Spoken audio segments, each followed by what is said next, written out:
अदा करना चाहिए। अब एक सवाल है जी कि अब ये 2-3 दिन से सोशल मीडिया पे कुछ बेड के फोटोज वायरल हो रहे हैं। लोगों का कहना ये है कि गद पे जो है तो 100 मरीजों के इलाज के लिए बेड लेकर आए।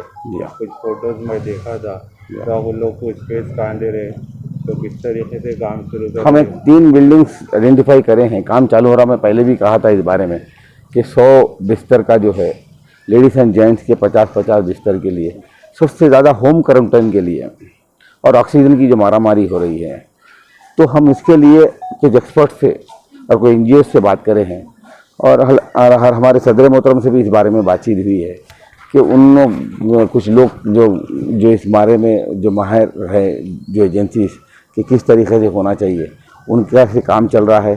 बेड्स लाना तो कोई बड़ी बात नहीं है, सारे चीज़ उसको अमल में लाना है और ज़्यादा से ज़्यादा लोगों को फ़ायदा होना है, और किस तरीके से हम लोग को फ़ायदा पहुंचा सकते हैं, ये हमारी प्रायोरिटी होना चाहिए। कि अगर फ़ोटोस आए हैं, मेरी उससे आए हैं, इसमें कोई शक नहीं है, तो हम चाह रहे हैं कि कोई ऐसे 3 बिल्डिंग्स हम देखे हैं और उनसे बात भी कहे हैं। एक मैरिज हॉल है और एक बिल्डिंग है। ऐसे 3 जगह हम ओल्ड सिटी में रहेगा, ख़ासतौर पे ओल्ड सिटी के लिए। क्यों? ओल्ड सिटी के अंदर ही हमारे पास जो लोग हैं, जो गरीब लोग हैं, बहुत सारे लोग, वो हॉस्पिटल्स वगैरह की जो आज के मौजूदा दौर के अंदर वो अफोर्ड नहीं कर सक रहे हैं।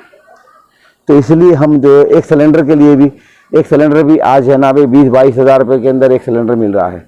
अभी हम क्या बोल रहे हैं किसी को कि अब एक सिलेंडर, आप एम्प्टी सिलेंडर लाइए, हम रिफ़िल करा के देंगे। तो हम चाह रहे हैं कि अगर एक 100 बेड का, अगर हम लेडीज़ एंड जेंट्स का अगर 100 बेड का अगर है, तो मेरे पास जिस तरीके से 60-70 डेली जो आदमी हमारे पास 60-70 तक हमारा जो ऑक्सीजन का जो रिक्वायरमेंट है, हमारे मुजफ्फर साहब का हमारा सब मिला के करीब 100-150 तक जा रहा।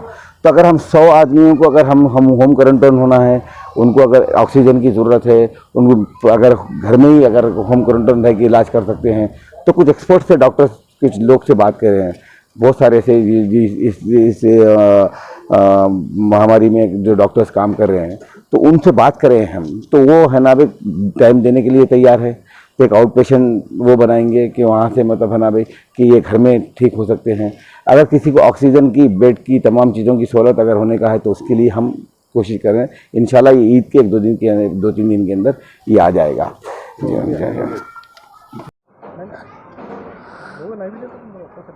अल्हम्दुलिल्लाह, अल्लाह के फजल करम से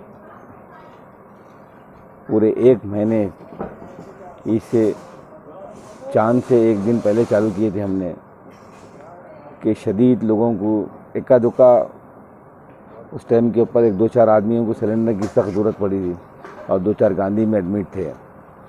तो जब भी हमने समझा कि ये टाइम के ऊपर ये जो दूसरी वबा है जो कोविड, तो वो बड़ा सीरियस रहेगा, और लिहाजा लोग को, क्योंकि हमारा जो निज़ाम है हॉस्पिटलाइज का, वो बड़ा कमज़ोर है। कि आप देखेंगे कि निज़ाम के ज़माने के अंदर जो 2 लाख कैपेसिटी के ऊपर कोरंटी हॉस्पिटल हो जाए, और या फिर उस्मानिया हो जाए, उस्मानिया तिब्बी हॉस्पिटल हो जाए, तो उस तरीक़े का निज़ाम हमारा इन सालों में गिरा था। तो ये टाइम के ऊपर जो है, मैं समझता कि ना भाई ये टाइम जो है कि लोग जो है दवाखाने और तमाम चीज़ों में दुश्वारी आएगी। और बहुत सारे डॉक्टर्स उस टाइम के ऊपर स्टार्टिंग चल रहा था, तो डॉक्टर्स बोल रहे थे कि ऑक्सीजन, आप हॉस्पिटल में बेड नहीं है, ऐसा कोई चीज़ नहीं है, तो आप घर में इसका इलाज कर सकते हैं। तो जब भी हमने सोचा कि नहीं, कि ऑक्सीजन पे काम करना चाहिए, तो उसी टाइम से आज 1 महीना पूरा मुकम्मल होने के लिए आ गया है। और वो 1 महीने में अल्हम्दुलिल्लाह हम 2 शिफ्ट में 190 सिलेंडर्स तक हमने लोगों के ताउन से काम किया। और अल्हम्दुलिल्लाह अल्लाह का एहसान है कि है ना, डेली जो है हमारे पास 35 to 50 सिलेंडर्स है ना भाई, हम वापस रिफ़िल करके देते हैं, लोग ला के देते हैं। तो अल्लाह का एहसान है। और मैं अब जो बात आपसे कहना चाह रहा हूँ कि अभी लॉकडाउन लगा है, आज पहला दिन था, उसके बावजूद भी हम समझ रहे थे कि लॉकडाउन लगेगा और लोग जो है कि ऑक्सीजन वगैरह में लाने ले जाने में दुश्वारी होंगी, लोग बाहर नहीं निकल सकेंगे, मगर लोग की परेशानी इतनी है वो मजबूरन लॉकडाउन के बावजूद भी है ना वो बाहर आ रहे हैं। और आप देखें कि मैं आज दूसरी ट्रिप, कल सुबह मेरे पास है ना वे 8 साढ़े 8 बजे के टाइम के बाद 35 सिलेंडर्स आए थे और फिर अभी 35 सिलेंडर्स वापस जा रहे हैं। तो ख़ास बात ये है कि हम जो कि लॉकडाउन लगने के बाद थोड़ा हमारा ये ऑक्सीजन का थोड़ा लोग का रिक्वायरमेंट कम होएगा सोचे मैं, वो बहुत ज़्यादा है।